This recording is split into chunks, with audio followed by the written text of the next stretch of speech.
Right, so I want to make a video updating everyone on the current situation in Canada as well as Alberta, and then I'll get into some other stuff as usual. So let's get right into it here.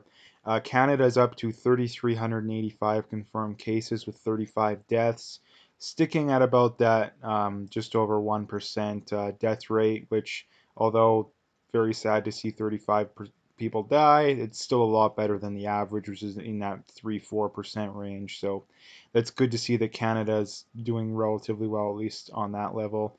Alberta had 61 new cases yesterday, which is up from I think 51 the day before. Um, the cases have gone up, I think, 4 days in a row now, so that's not a good sign. And like I mentioned in my video yesterday, and I think even the day before, the problem, or one of the problems with this virus is that it can take up to 2 weeks. Usually within a week, you show symptoms, you go get tested, you'll get a confirmed case.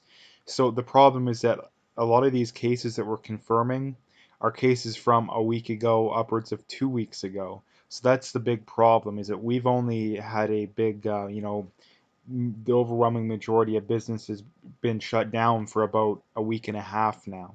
So we still haven't even seen the effects of this, quarantine in Alberta and in Canada, most of the world even. So I would give it about a week or two, see where the cases are at, and then that'll give us a really good look on just how bad this is going to get. Because if it consistently keeps going up even after the quarantine, then we're in a lot of trouble. But like I say, it's still a little bit early, um, and like I say, I would give it some time. Let's go right into Alberta here. Um, 250 in Calgary, 100 in Edmonton. So like I say, Calgary is the area you really have to worry. Other than that, unless you're in Edmonton, like if you live in anywhere other than Edmonton or Calgary, the chances are incredibly low. Even if you're in Edmonton and Calgary, it's still very low. But if you're outside of there, then like I say, you don't. I'm not saying I wouldn't say you don't have to worry. I'm just saying that the likelihood is so low that you really I wouldn't be something that I would let get to me. Um, Alberta now has had 35,089 people tested, with 419 of them being positive tests. That is another very good sign that we've had 35,089 people tested, but only 419 of them tested positive. So the overwhelming majority of people that get tested aren't positive. So if you have a cold, you feel a little sick, it's very likely, unless you've been around someone that has a confirmed case, it's very unlikely that you have it. So that's another very good sign. That's another thing, that if you do start to feel sick, don't worry too much, unless you're of poor health.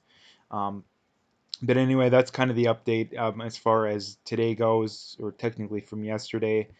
But like I say, I wouldn't.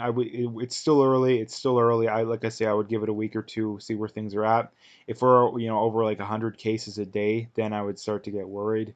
But again, it's still early to tell. I wouldn't. It's like I say, it's still too early to tell. But anyway, let's talk about some other stuff here.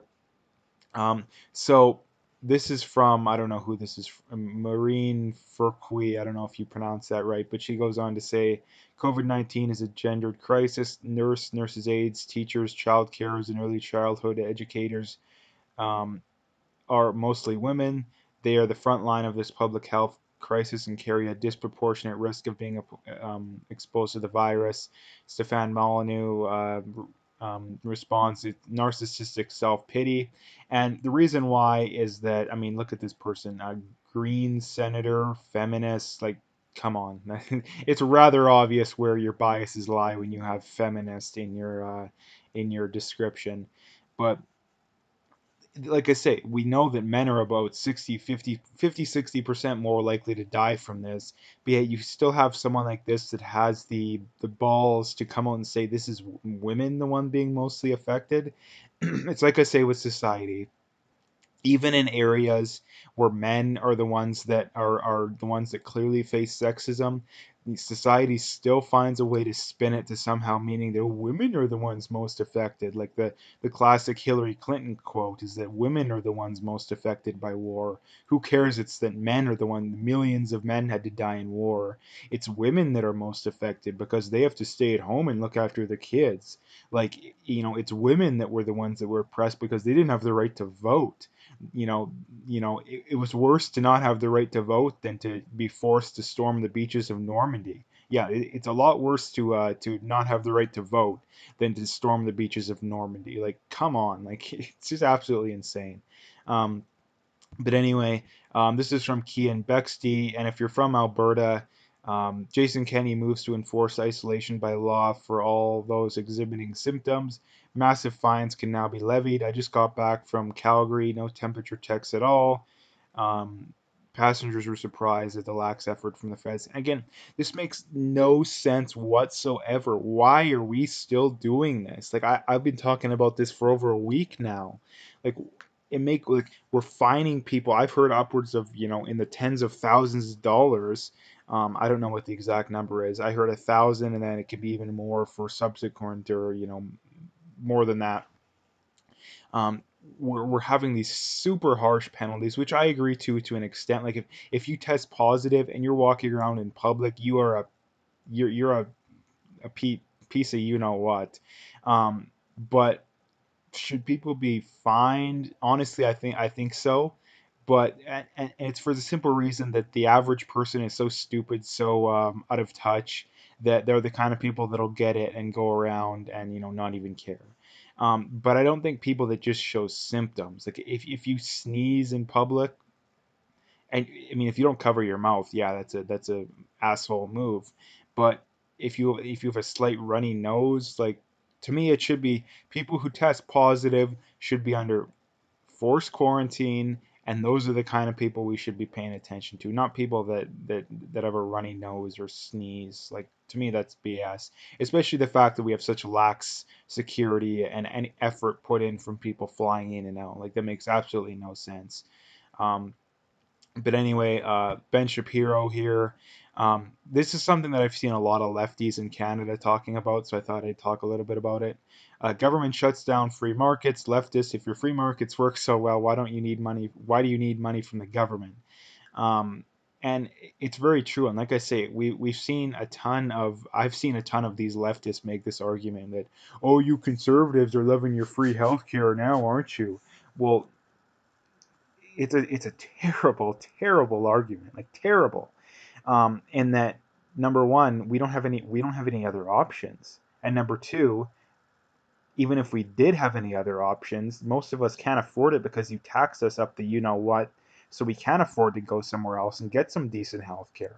Like, it's an absolutely terrible argument, and that I think it's pretty safe to say, and I don't think anyone can argue this, that one of the take home points from this whole crisis is that these leftist policies don't work. I mean, open borders, like, if we didn't have enough evidence against open borders before this, we have way more now.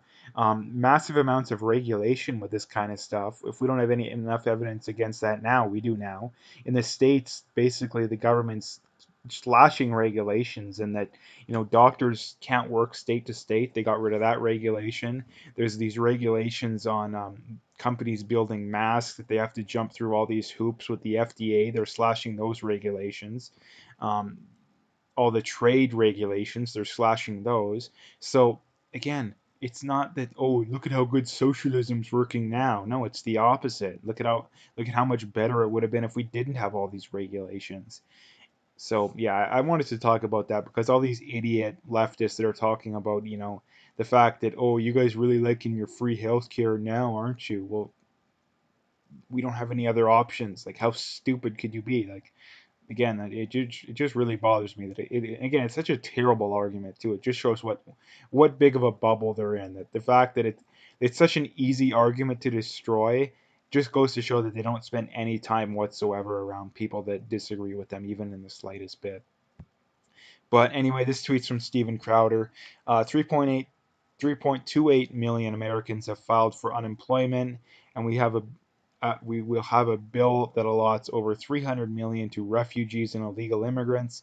a nutless monkey could protect Americans better than the DNC. And this is similar to in Canada that we don't have the money. We don't have the money. In that the leftist argument when it comes to refugees and free healthcare and welfare and all that kind of stuff only makes sense under one circumstance, and that's if the solution to any problem that comes up in society financially based can be solved just by printing more money by taxing people more. If any problem can be solved in that way, yeah, the left is right. But that's not the case. If you just keep printing money and taxing people more, well, eventually you have hyperinflation and the country goes belly up. I mean, we've had plenty of examples in that in society. Like, how stupid can you guys be? All these socialists and well, even regular leftists that believe in this kind of stuff. It makes no sense. And like I say too, if if we had the money, I would be perfectly fine with giving illegal immigrants and people from other countries healthcare, free healthcare. I'd be perfectly fine with that. But we don't have the money. Resources are finite. And it doesn't matter. You can't make the argument, oh, if we just tax the rich. No, that taxing the rich and first of all, the conception of taxing people to begin with is stealing, right? Like it makes no sense. You can't be for morals and ethics on one hand, but on the other hand be like, if we take any less than 90% of the rich guy's money, that's immoral. Like how does that make any sense whatsoever? Like any sense whatsoever. Um, Anyway, like I said, I wanted to bring that up too because that's an important thing. Last thing I wanted to bring up here is from this guy, leftist logic. It's evil and bad when people look out for their own self-interest, unless they're poor. And people are inherently greedy and will screw one another, except those people who slap a D, or in Canada's case, an L next to their name, and manage to get people to give them legal power. And again, that's exactly the leftist argument that it's natural for people to be selfish and immoral unless they're a leftist politician. That's basically the leftist argument, and it bothers me so much. And that they don't understand anything. And it's the age-old debate: are people naturally moral or immoral? Well, no, it's driven by incentive, right? It's always driven by incentive. If you take a perfectly morally good person, there's some amount of incentive that you could create in them to get them to act in an immoral way, and same vice versa. It's the same thing, and that's why they argue that is that they don't want to admit that, because if they admit that, then they'll admit the contradiction in their worldview. And yeah, like I say, it's such rank contradictions too, that just rank contradictions that someone who's in a position of power in a corporation, they're just the worst. But if they're in the power of someone who even has more power than the leader of a big corporation, and they're a liberal or a Democrat, oh, they're perfectly good. If it's some socialist, oh, they're perfectly good. It's such a stupid argument, and it's so, like I say, with all these leftists, a lot of these leftist arguments, is that it just goes to show that they literally spend no time whatsoever exposing themselves to arguments and ideas that differ from their own. Because if they did, they would understand this kind of stuff, and if they did, they would at least work that into their own argument. Like I say, with pretty much every argument I make, no matter what it's about, I'll work the other side's argument into it within me making my argument, because I understand the other people's arguments, because I expose myself to that kind of stuff. Um, but anyway, I just wanted to talk about that because it's important. But anyway, I'm going to leave the video there, and as usual, I'm going to be putting out a second video later today, so stay tuned for that. Um, I do have my PayPal linked in the description. I do have an email address for e-transfer. I appreciate any donations, but at the very least, just hit that like and subscribe if you haven't already.